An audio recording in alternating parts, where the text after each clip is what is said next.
Continuing with theoretical perspectives in comparative education, we talk about world systems theory and dependency theory. तो ये dependency theory वही है कि colonies are dependent upon the colonialists. Developed area जो है वो उसके ऊपर डिपेंड कर रहे हैं. ये वही बात जो साउथ वर्ल्ड साउथ की बात आ रही है या ग्लोबल साउथ की बात आ रही है, ग्लोबल नॉर्थ की बात आ रही है. So we see that during the colonial times, that was the kind of, let's say, findings, that was the kind of situation where the colonialists tried to, let's say, take out the resources from the from their colonies, and the colonies became dependent on them. So presently, these constitute peripheral nations in the global system. ये जो colonies थी ये peripheral states की बात आ रही है.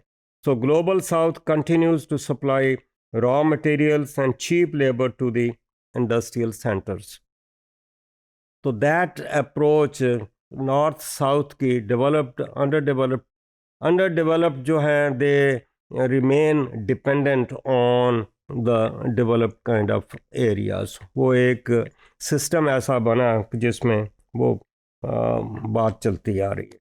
So national elites in global south countries, usually educated in western school systems, became rich from the profits of raw materials valued by core nations and multinational corporations. So definitely within the colonies or the developed countries, we see the elites who make profit through, let us say, supplying these raw materials and other things to the developed countries. So by seeking to maximize returns to foreign investments and by setting national priorities according to foreign standards. Okay, तो सारी की सारी चीज़ जो है या system जो है it is geared towards let's say taking out the resources for the developed countries. So we see that इसका रिजल्ट क्या हुआ? It has led to the intensification of inequalities in the country. It has reinforced the dependency of global south and retarded long-term economic development in global south countries.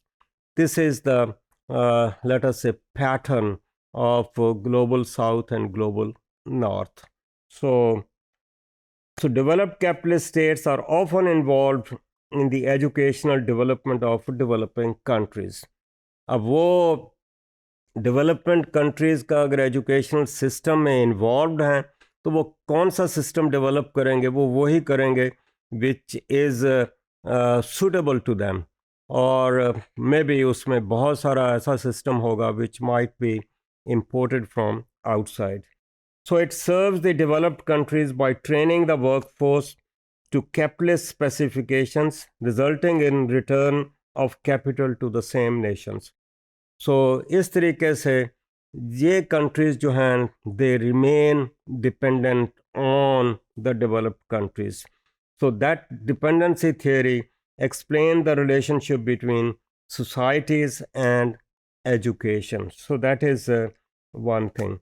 A chain of exploitation exists at several levels.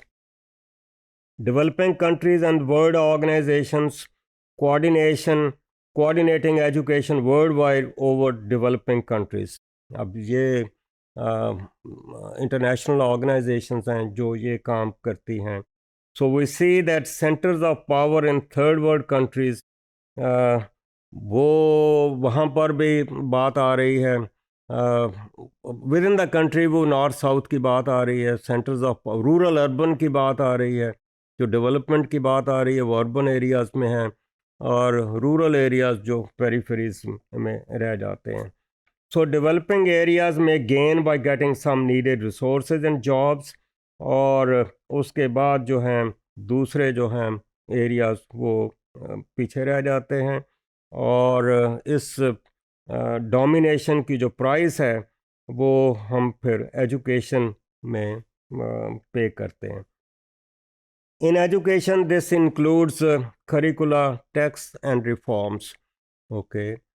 So, developed countries have the power and money to promote ideas and programs around the world, and models advocated by international agencies have spread around the world.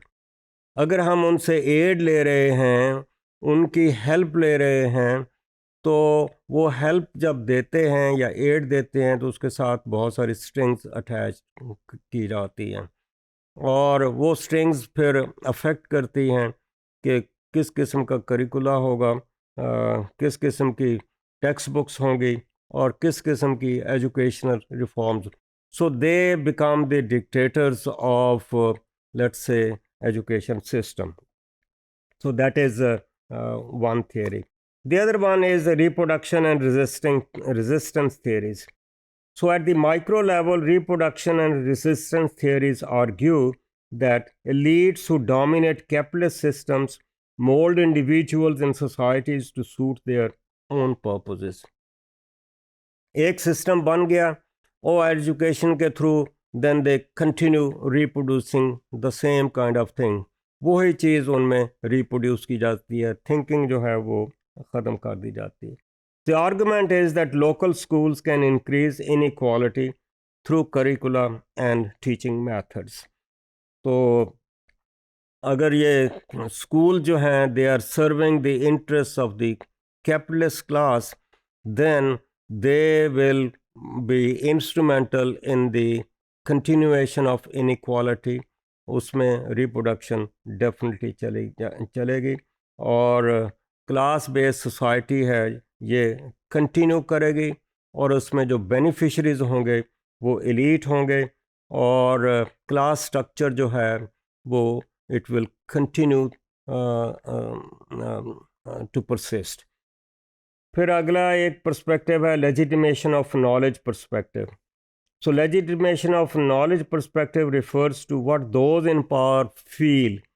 क्या वो हैं powerful जो हैं, जो decision makers हैं, they will decide कि किस किस्म का नॉलेज हमें देना चाहिए, हमें क्या मालूम होना चाहिए. We should know what we should know and how we know it and how it is interpreted and taught. वो सारे का सारा जो है डिसीशन जो है वो एलीट कर रहे हैं, and that is how that legitimizes the kind of knowledge which is to be passed on to the coming generation. So it implies that there needs to be some consensus. अब consensus किसके दरमियान में होगा? Lower class और upper class के नहीं, decision maker के दरमियान कंसेंसस होगा. ओके, एक पॉलिटिकल पार्टी या दूसरी पॉलिटिकल पार्टी या तीसरी पर, उसमें डिसीजन मेकर जो हैं they have to come up to some conclusion with respect to the kind of education which is to be provided, kind of knowledge, kind of textbooks which are to be provided to the people. So we see lot of controversies जिसके ऊपर consensus की ज़रूरत पड़ती है, like how do we pass on the knowledge about sexual behavior, human history with respect to, let's say, for example, evolutionary theory, तो उसके ऊपर how do we, about climate change. तो इस सिलसिले में we need some kind of consensus which legitimizes the whole thing. So legitimization implies that there needs to be some consensus at least amongst the decision makers, so that the system of education and system in the society continues.